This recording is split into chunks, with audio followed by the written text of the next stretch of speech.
Welcome to Meet the Press Now. I'm Kristen Welker in Washington. We begin with President Trump's high-stakes visit to China against the backdrop of the growing economic fallout of the war with Iran. After President Trump's stunning statement yesterday that he's not thinking about Americans' finances, even a little bit, he said, when trying to negotiate an end to the war and ensure Iran can't develop a nuclear weapon. President Trump touching down in Beijing earlier today for the start of his two-day summit with Chinese President Xi Jinping. President Trump was greeted with pomp and pageantry, walking down the red carpet as hundreds of children chanted welcome in Chinese, waving American and Chinese flags. The president looking to score trade deals on trade, tariffs, and artificial intelligence, bringing with him more than a dozen business executives, including Apple's Tim Cook and Elon Musk. But looming over that visit is the president's comments yesterday about Americans' financial situation amid the war. In case you missed those comments, here's what the president said while departing for China. When you're negotiating with Iran, Mr. President, to what extent are Americans' financial situations motivating you to make a deal? Not even a little bit. The only thing that matters when I'm talking about Iran, they can't have a nuclear weapon. I don't think about Americans' financial situation. I don't think about anybody. I think about one thing. We cannot let Iran have a nuclear weapon. That's all. Today, Vice President Vance was pressed by our very own Monica Alba about those comments on the war and Americans' finances. Take a look.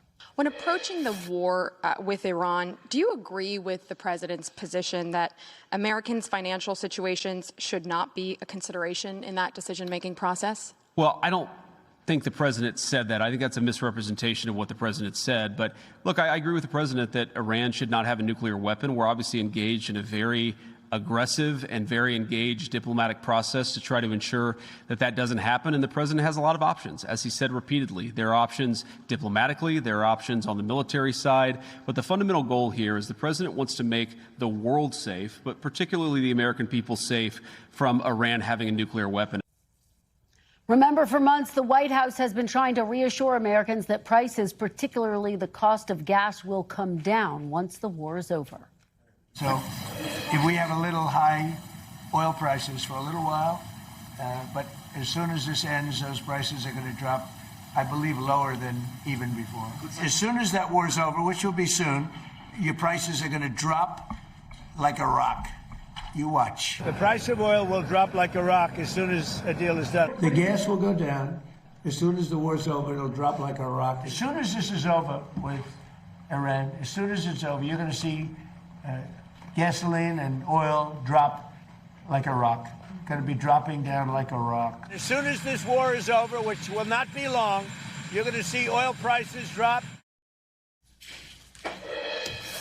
Meanwhile, a new inflation report from the Labor Department shows that wholesale prices were up a whopping 6% in April compared to last year, the fastest rise in more than 4 years. Joining me now, NBC News senior White House correspondent Gabe Gutierrez, who is in Beijing traveling with the president, NBC News business and data correspondent Brian Chung.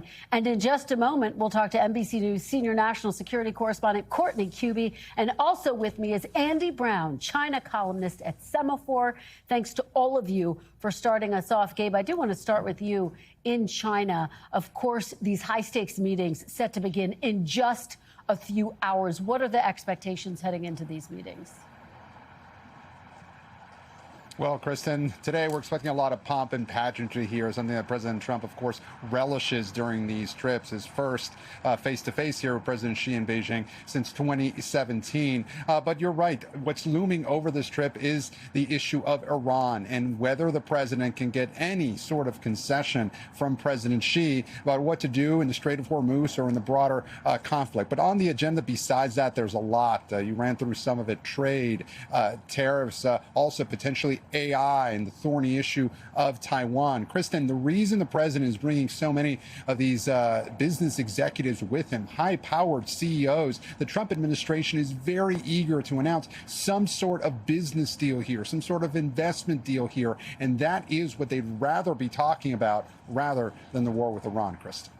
Well, that takes me to my next question, Gabe. I mean, to what extent could issues like what is happening here at the home front with gas prices, the war with Iran, the comments that President Trump made about not taking Americans' financial situations into consideration when he's dealing with the war with Iran. How much might that overshadow this trip? Well, certainly, Kristen, it's very interesting. We heard from senior administration officials just a few days ago saying that, yes, that President Trump was likely to push President Xi when it came to potential giving weapons to Iran. And yet the president yesterday, or was it 2 days ago now that here I'm in Beijing, but the president telling reporters that at first that he was going to have a very long talk with President Xi, but then a few minutes after that saying, that Iran probably wouldn't come up because he wants to focus on the issue of the economy and kind of downplaying any relevance that China has with regards to the conflict in Iran. But look, with the president making those comments to reporters about the financial situation, about him not considering Americans' financial situation when making this, it's something that it's been an interesting evolution over the past day or so from the White House. The White House, the top spokesman, doubling down on the president's comments, really trying to hit that point that the president is worried about Americans' national security, that he wants to prevent Iran from getting a nuclear weapon. And then earlier today, just a short time ago in that press conference, Vice President Vance, you played that soundbite in response to a question from our colleague Monica Alba. It was very interesting how he responded, Kristen. At first, he took issue with the question. He said that wasn't what the president meant, even though he did say that on tape. But then he went on to pivot and saying again that Iran can't have a nuclear weapon. And at the end of his answer, Kristen, he actually did say that, of course, the Trump administration cares about Americans' financial situation, and that's why they passed previous tax cuts. So the White House trying to clean that up a bit, especially as we head into this high-stakes midterm election campaign. And that comment, the White House realizes, could come back and haunt Republicans over the coming months, Kristen. You're absolutely right. And of course, there are races in 6 states coming up on Tuesday, Gabe. So the midterm's well underway. Really appreciate your reporting from China. Let me turn now to Brian. Brian, take us into this latest inflation report that just came out. What are the implications for the economy? Yeah, well, as affordability remains top of mind for regular Americans and also the White House, we got a troubling report this morning that shows inflationary pressures on wholesalers are increasing 6%. That's how much this report says wholesalers. So that's retailers like Costco and Target. So not necessarily the price tags that we pay, but it's the price tags that they pay to get the merchandise into their store. 6% more expensive now than it was April of last year. We haven't seen a number that big since 2023, and you can see just how sharp a rise that is in a relatively short period of time. No surprise, this report says that a lot of that inflationary pressure is coming from energy, where gas prices and oil costs are, of course, much higher because of the war with Iran. Services also up by 1%. Food prices only beginning to start to see some of that inflation, only 0.2%. Not much to be read there. But again, the implication is that if the stores that we buy from have to pay more to get those goods and services to you and me, well, that could mean soon they're going to pass those costs onto consumers as well. This is already happening as the average price for consumers is rising on gas prices. Of course, $4.51. That is the national average, according to AAA. Staggering to think that's up 51% from the start of the war. Remember, average prices were somewhere closer to $2.98 before the conflict with Iran began. Diesel, crude oil, jet fuel, all seeing those rises as well. And the idea here is the longer this goes on, the more there is that risk of inflation bleeding not just past the gas pump, but into everything else that we buy as well, Kristen. Yeah, those are just staggering figures when you look at them like that. Brian, let me ask you, because, of course, big news out of the Fed today. The Senate confirmed Kevin Warsh to be the next Fed chair. President Trump has publicly said that he wants to see rates come down. Some of his allies saying, realistically, this might not be an environment in which Kevin Warsh can cut rates. Talk about what his priorities will be once he does begin. Yeah, well, as you mentioned, the Senate confirming Kevin Warsh on a relatively narrow basis today. But of course, as you mentioned, he is in this economic environment where he's going to be stuck between the rock of trying to deliver on the president's desire to have lower interest rates, but also in an economy that might not want it right now. Again, Kevin Warsh saying in his testimony that he has not agreed to anything with regards to making some sort of handshake agreement with the president to lower interest rates. rates. And especially when you consider, again, this potential for inflation to go up, that is not the type of environment you want to cut interest rates into. We'll see. His first policy setting meeting is going to be 1 month from now, Kristen.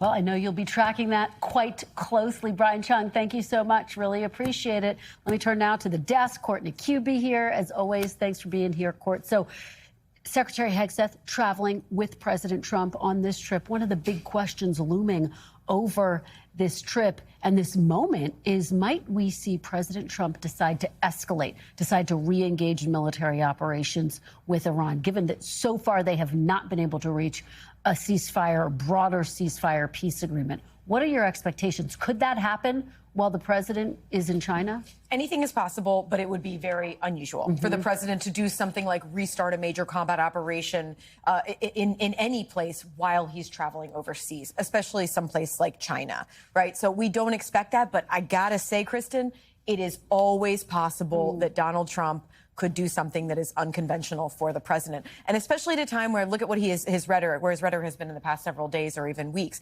He now says that the ceasefire is on life support. It has a 1% chance of surviving. He continues to use this very strong rhetoric about how the U.S. military could go in and finish the job. The military itself is ready should the president decide that he wants to restart major combat operations or try something more tailored, whatever that may be. But again, it would be very, very uncommon for the president to do something like that while he's overseas. And Courtney, there's this reporting that Iran, throughout the course of this ceasefire, has used this time to regain access to its missile sites, to reconstitute its military strength. What are you hearing about that? Both sides have used this opportunity to sort of reset, refit, move certain things. The U.S. now has 2 carrier strike groups that are there in the region. You'll remember at the beginning of the war, there was one that was in the region and there was one that was up in the Med, in the 6th Fleet area. So, I mean, the U.S. has more forward than they did at the beginning of the war.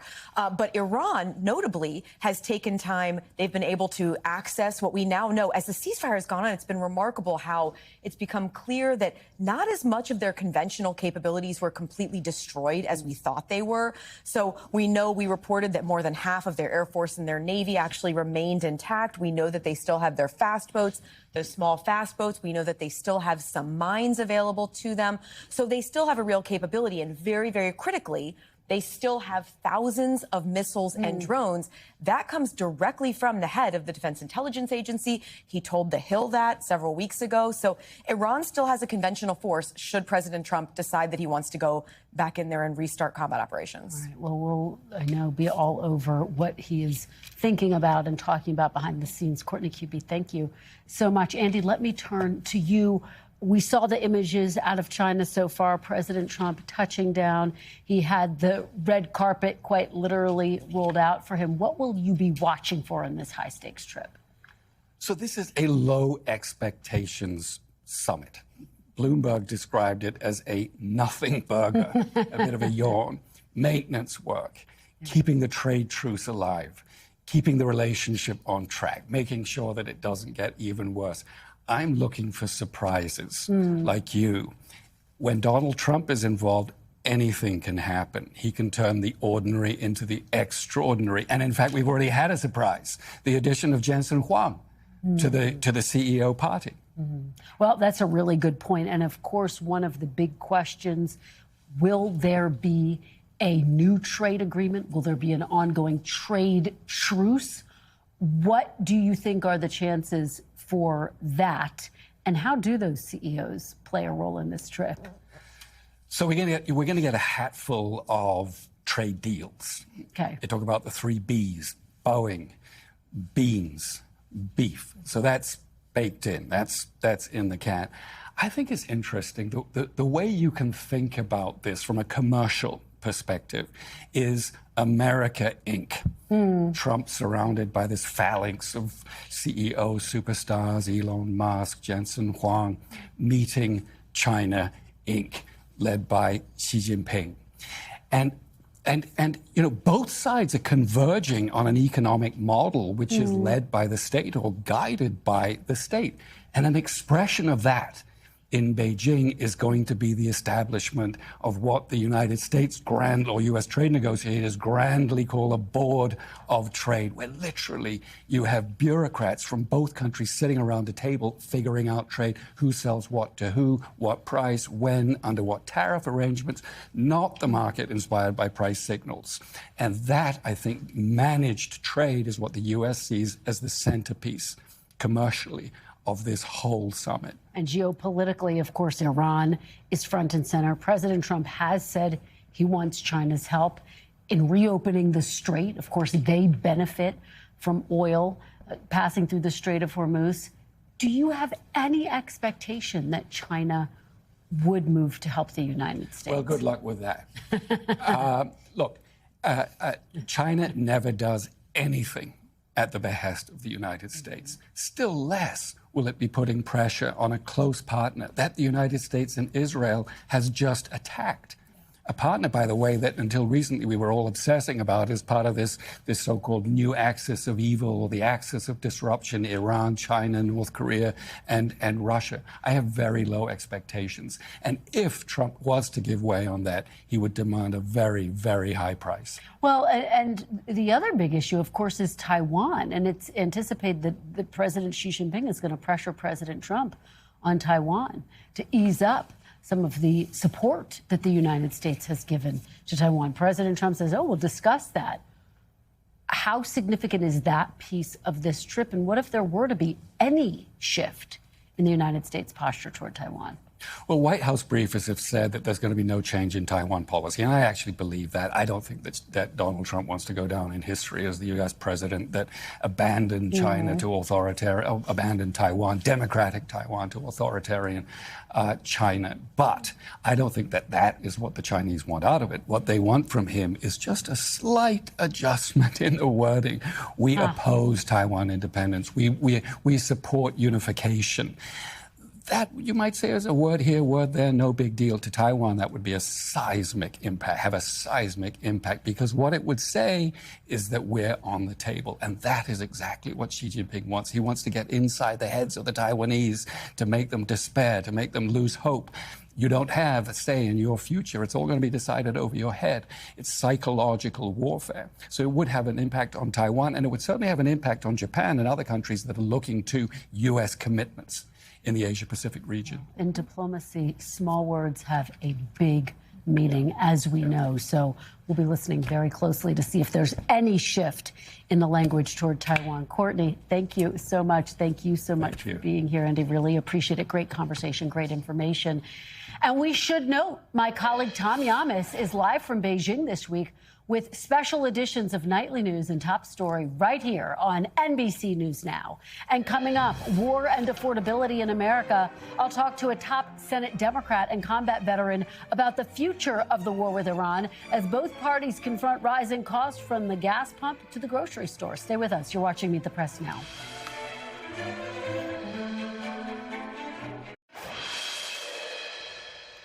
Welcome back. As we mentioned, President Trump is in China to meet with Chinese President Xi Jinping as concerns about the war with Iran and the cost of living continue to grow back at home. Joining me now is Democratic Senator Tammy Duckworth of Illinois. She's a member of both the Senate's Foreign Relations and Armed Services Committees. Senator Duckworth, thanks so much for joining me. Really appreciate it. It's good to be on. Thank you. It's wonderful to have you back. I want to start with the president's trip to China. And I'm going to start, Senator, by playing you a soundbite, something he said about Taiwan in the Oval Office on Monday and the possibility of a Chinese invasion of the island. Take a listen. You have the right president. I don't think it'll happen. I think we'll be fine. I have a very good relationship with President Xi. He knows I don't want that to happen. Do you think we should still be selling them weapons? The United States should be selling weapons. Well, I'm going to have that discussion with President Xi. President Xi would like us not to, and I'll have that discussion. That's one of the many things I'll be talking about. Now, Senator, you signed on to a bipartisan letter with 11 other senators reaffirming your support for Taiwan's ability to defend itself. Are you concerned the U.S. could weaken its support for Taiwan at this summit? I am deeply concerned that that is exactly what will happen because, as we've seen before, too often President Trump has made a habit of cozying up to dictators and basically callously handing over concessions without twice thinking about what it would mean for America's allies and our own nation's best interests. When he meets with President Xi, we can't afford Trump to continue this pattern and leaving our friends like Taiwan in the dust. In fact, I wrote the legislation, the law that was passed, that actually is helping to train the Taiwan military from an invasion from the PRC. Look, I've always believed that if we want to remain a global leader, we must show up and support our friends like Taiwan, who are really facing escalating threats from the PRC as they're working to strengthen their own Taiwanese democracy. And right now, ahead of Trump's meeting with President Xi, I joined my colleagues in calling on Trump to advance the bipartisan $14 billion arms package for Taiwan. And I think that's something that is long overdue. The Taiwans want to defend themselves, but we need to approve the arms sales to them so that they can do that. Well, let me ask you about the current policy toward Taiwan. It has always been one of strategic ambiguity. Do you think it's time for that to change? Does the United States need to be clearer and tell China point blank that any action against Taiwan would be a red line? Well, I think that we need to keep the status quo as it is, and President Trump should not be going to the PRC and conceding to President Xi, which is what I think he's planning on doing, and that will be very, very worrisome. And if, in fact, I am co-sponsoring the Defend of Taiwan Act with Republican colleagues that would immediately impose sanctions if the PRC were to attack Taiwan on top of other actions. So I think that the status quo as it has remained is good. I think that President Trump should approve the arms sale to Taiwan. And by the way, the arms sale helps America's industrial base because it's American manufacturers who will be producing that equipment. And frankly, American support for Taiwan needs to remain ongoing, ironclad, and non-negotiable. And if Trump is serious about combating the PRC and its aggression, then this should be an easy path forward for him in this next discussion he's about to have. And Senator, of course, looming over all of this, the backdrop to this is the war with Iran. China gets much of its oil from the Strait of Hormuz. Do you have any expectation that after meeting with President Trump, that China may play a role in trying to resolve the conflict to reopen the Strait of Hormuz? You know, I'm not optimistic that that's what will happen. In fact, I think China is benefiting from Trump's actions against Iran in the Straits of Hormuz. And in fact, Trump's so-called ceasefire has gone from fragile to spiraling out of control. And remember that first Donald Trump said he wanted to have regime change in Iran, which is why he launched the attack against Iran. Well, we have regime change, but the Ayatollah that's there now is worse than the one before.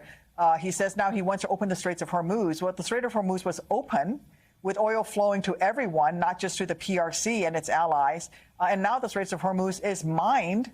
And we've taught Iran that it can charge ships $1 million a ship to go through the Strait of Hormuz. So if anything, Trump's war of choice has strengthened the PRC and given Iran a new revenue stream, which is not to the benefit of Americans who are, by the way, paying. In Chicago, I was just home this past weekend, it's over $4 a gallon.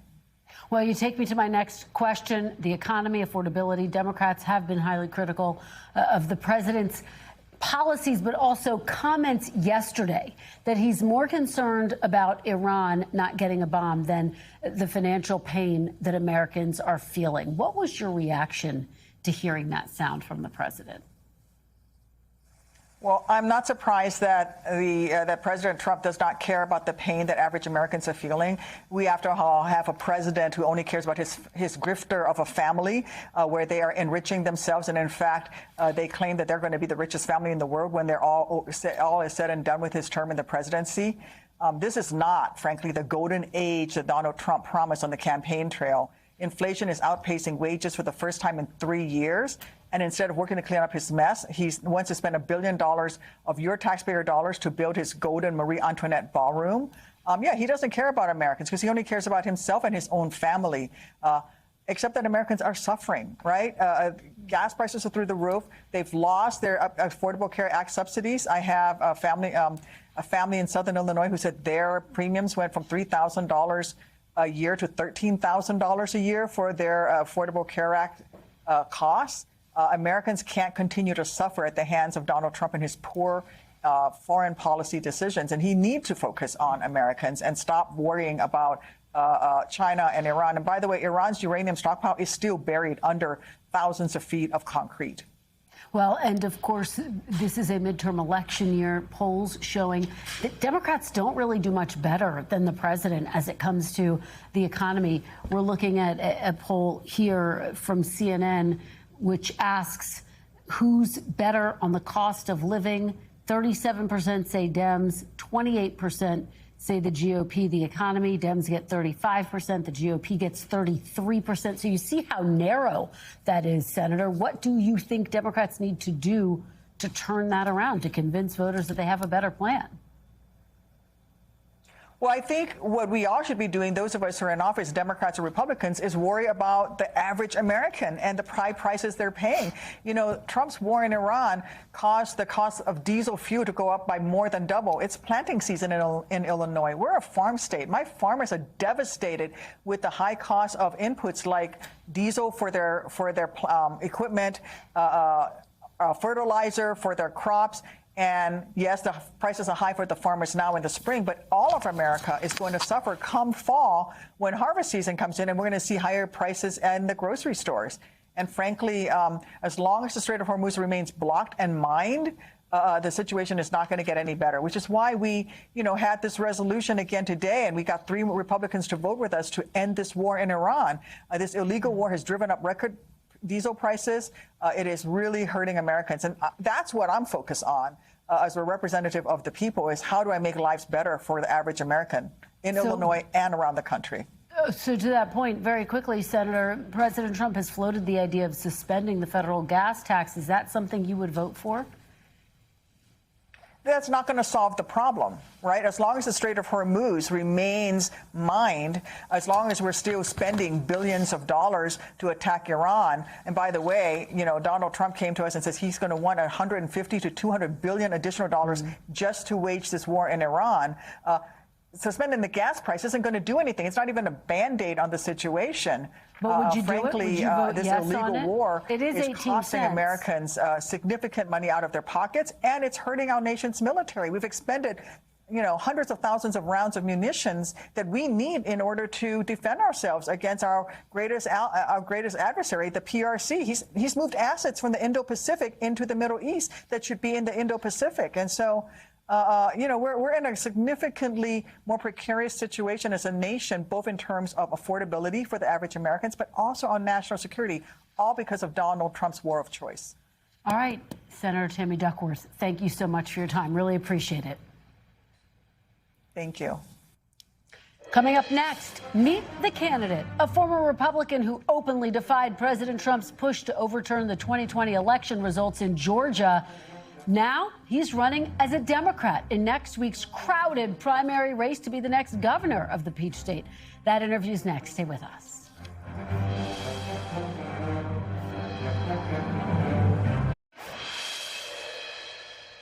Welcome back. If it's Wednesday, someone voted somewhere on Tuesday, which means we have midterm primary results with a winner in last night's Nebraska Senate primary, which could drop out of the race she just won.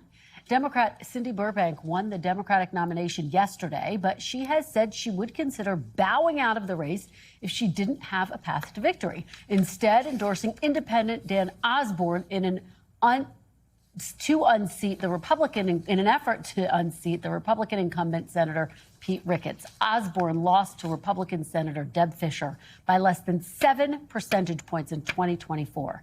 Now we're also counting down to the next week's big primary night, less than a week away, which will include a number of key races across several states, including Georgia, with contests for Senate, governor, lieutenant governor, and secretary of state all on the ballot. I'm joined now by Geoff Duncan, former Republican lieutenant governor in Georgia, who is now running for governor as a Democrat. Thank you so much for joining me, Lieutenant Governor Duncan. Really appreciate it. Yeah, glad to be here. I'm going to get to your race in just a second, but I want to start with some news out of your state. The current governor of Georgia, Brian Kemp, said this afternoon that he's calling a special session in June to consider redrawing the state's legislative maps in 2028. Of course, there's been a big back and forth over redistricting. What is your reaction to hearing that? Would you support such an effort? It's a huge step in the wrong direction for our state and for our country. At the end of the day, all you have to do is listen to these Republicans that are running for office, run and grab a microphone and just talk about the immediate desire to racially gerrymander these districts. They couldn't even wait for the ink to dry on the Supreme Court case last week. It's troubling to see the home of the civil rights movement kind of take on this mantle of dismantling the Voting Rights Act in a way that does not represent democracy. I mean, at the end of the day, Republicans are wrong. They continue to try to shrink the size of the voting universe to shape the outcome of an election. And here's a novel idea. If you want to win an election, just do a better job. Don't support a president that's trying to bankrupt our country and trying to bankrupt our state. Support somebody that really wants to meet people's needs like affordability, health care, and the other issues that are on top of mind. Well, of course, Democrats are trying to counter what is happening in some of these red states by redistricting in blue states, like California, for example. Do you support those efforts in blue states to pick up new Democratic seats? I mean, Donald Trump knew exactly what he was doing when he picked the fight starting in Texas and just started trying to usurp democracy. And it's a catch-22, right? I'm one of those traditionalists that think the Constitution knew what it was talking about when it wanted to do this every 10 years. As governor, I want to stand up and pass a constitutional amendment at the state level to make this an every 10-year process, to not gerrymander districts in between just for shallow political reasons. It's wrong. Let me ask you about your race now. You are running as a Democrat. How do you convince Democrats in your crowded field to vote for you over Keisha Lance Bottoms, for example, who is the former mayor of Atlanta?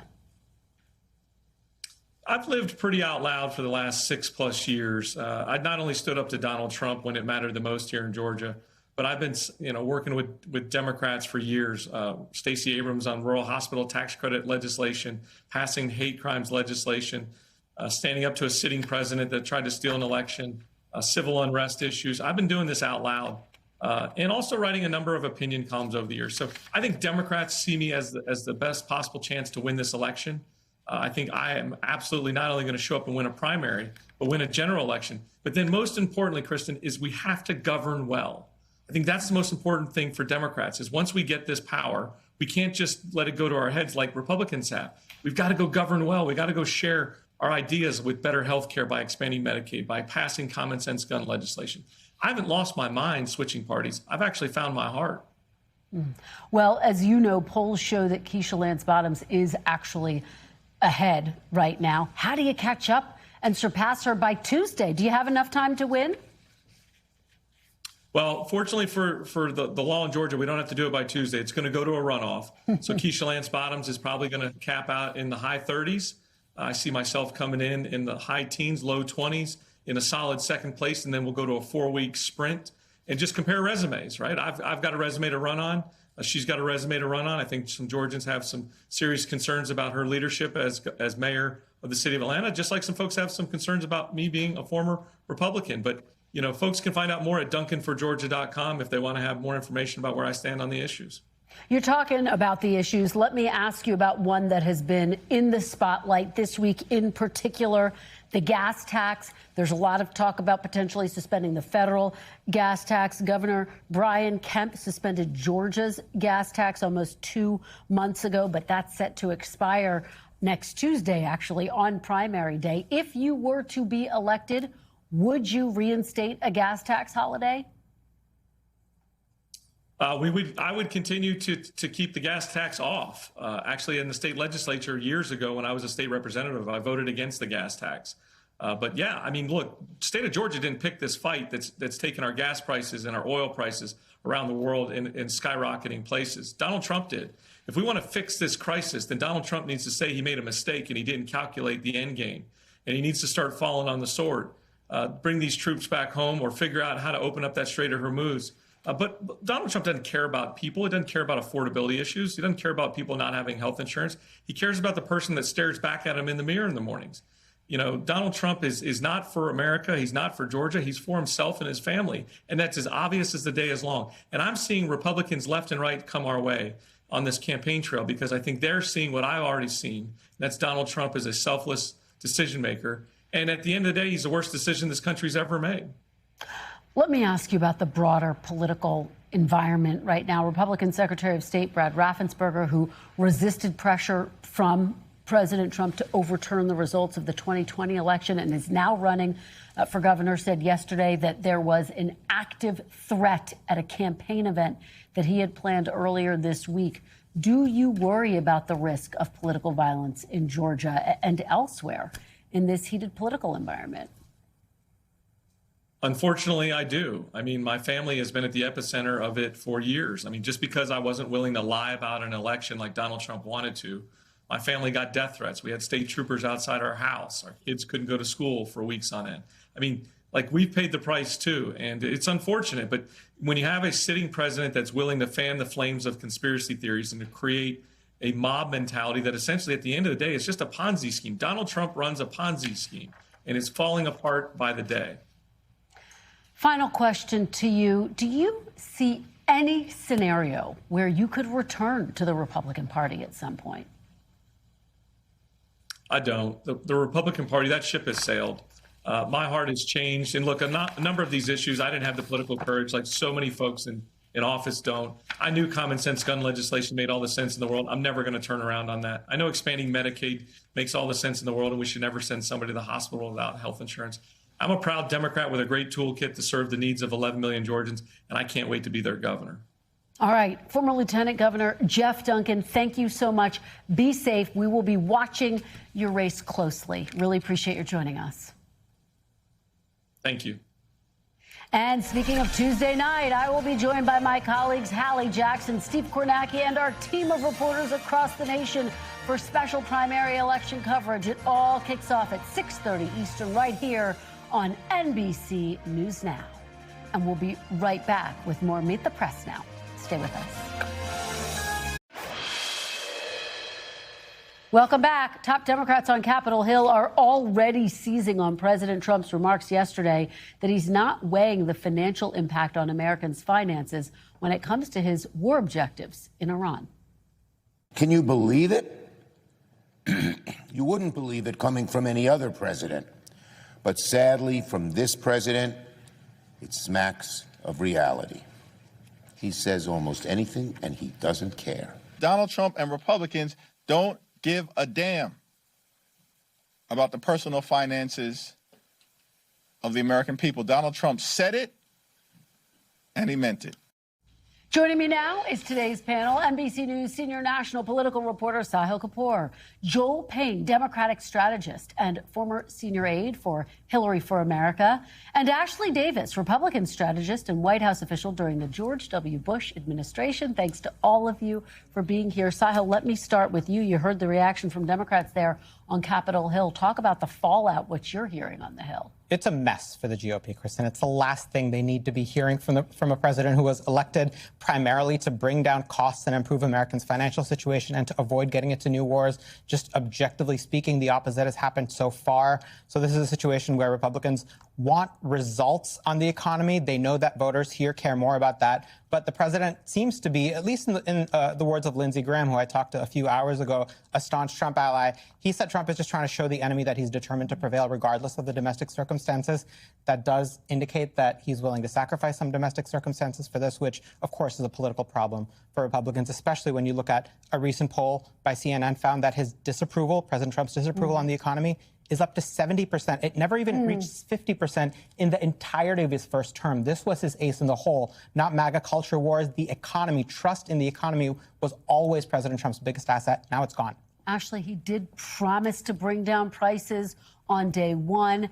Gas prices are up. Inflation is up. How big of a political problem do you see these comments as being? Well, obviously, the Democrats are doing exactly what they should be doing, which is capitalizing on those comments. I do, from my national security hat, I would say that his comments are probably more directed to Iran than they were everybody else, which does not help us in the election, by the way. However, I do think I'm a very staunch. I think that we should have taken on Iran. I do think that they're really bad actors. And so I think he's not willing to sacrifice. If we lose the midterms because of it, I think he's okay with it. If he thinks the country's going to be safer. You think he's okay with it? I don't think he's going to negotiate something based on gas prices at home. I really don't. And I think that that's probably what the commander-in-chief probably should do in regards to safety to the country, in regards to national security, in regards to everyday Americans and their gas prices and their daily living. I think it's a big problem. It's a big problem. If I were,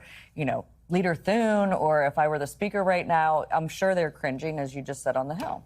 Joel, how do Democrats play this? Because is there a risk in over-indexing on some of these measures when President Trump believes once the war ends, gas prices are going to start to come down? Now, of course, economists say it's not going to happen overnight. But how do you think Democrats should be messaging this moment? Yeah, well, Kristen, I think he's down to the studs on his core MAGA base anyway. I mean, when you're at negative, 50%, or when you're at, 70% disapproval on the economy and you're in the 30s, you're in the Bush term 2 zone.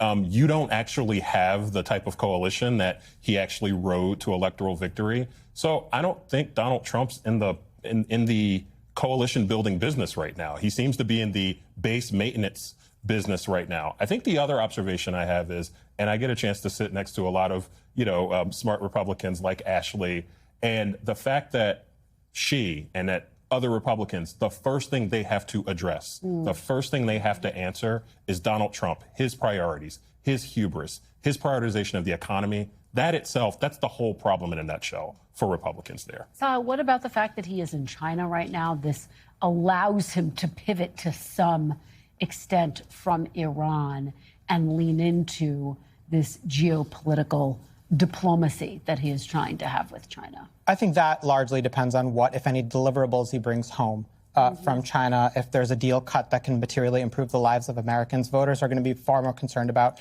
their own domestic issues than any kind of foreign policy concern, unless they can connect the latter to the former. But look, broadly speaking, there is a political storm of headwinds brewing for, I think, Republicans in the midterms, presidential approval and a state of the economy. Those are not looking good for the party in power. These tend to be the most important things. Then there's a structural disadvantage that Republicans have in this new coalition where the MAGA voters don't really turn out when Trump isn't on the ballot. Now, the things counteracting that are helping Republicans somewhat are the money factor. They're doing better this time than 2018.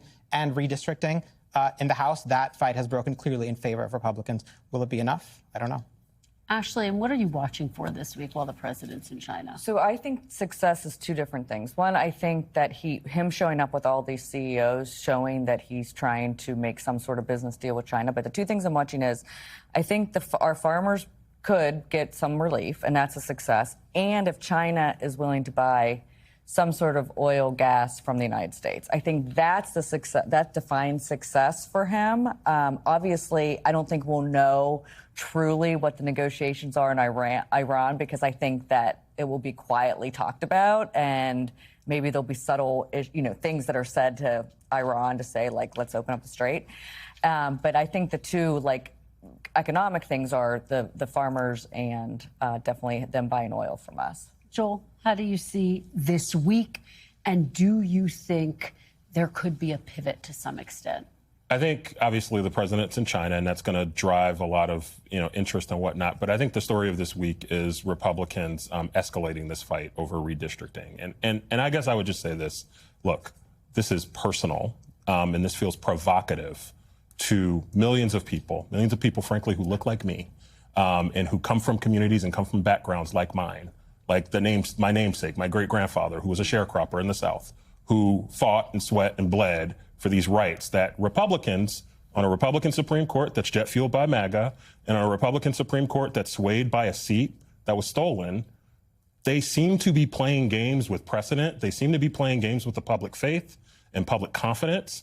And I don't think that Republicans actually realize how dangerous the steps they're taking to undermine public confidence in the court, undermine public confidence in democracy are at this moment.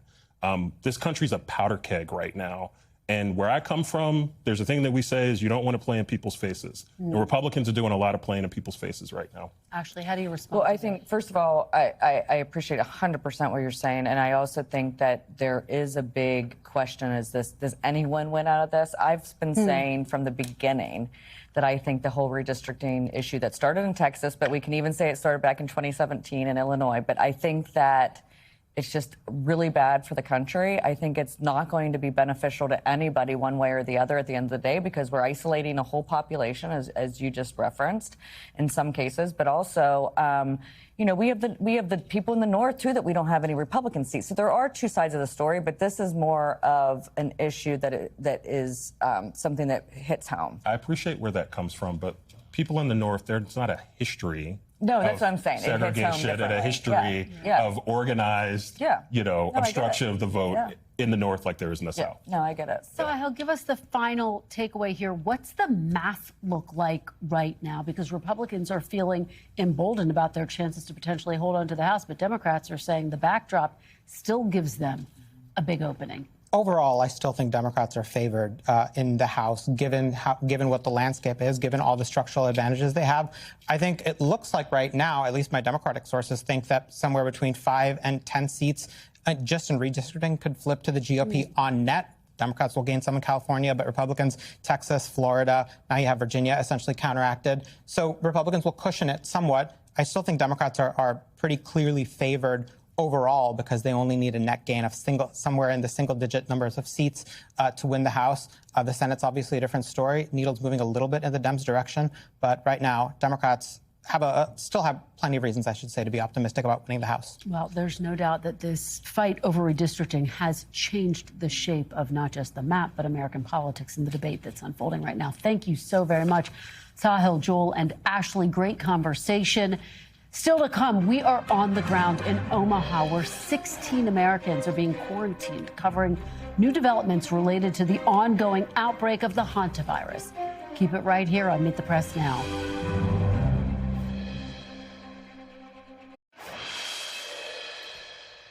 Welcome back. We are tracking the latest developments in the deadly hantavirus outbreak that started on a cruise ship.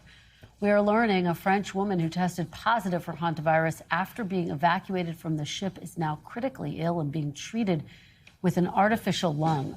The World Health Organization says so far 11 cases of the disease have been reported, and that number will likely grow, but maintain the risk to the general public remains low.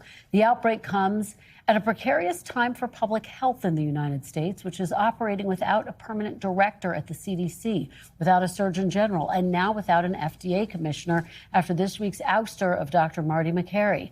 There are currently 16 U.S. states monitoring residents who are considered to have been exposed to the Andes strain of the hantavirus that was spread aboard that cruise. People who either left the cruise early or came into close contact with cruise passengers during travel.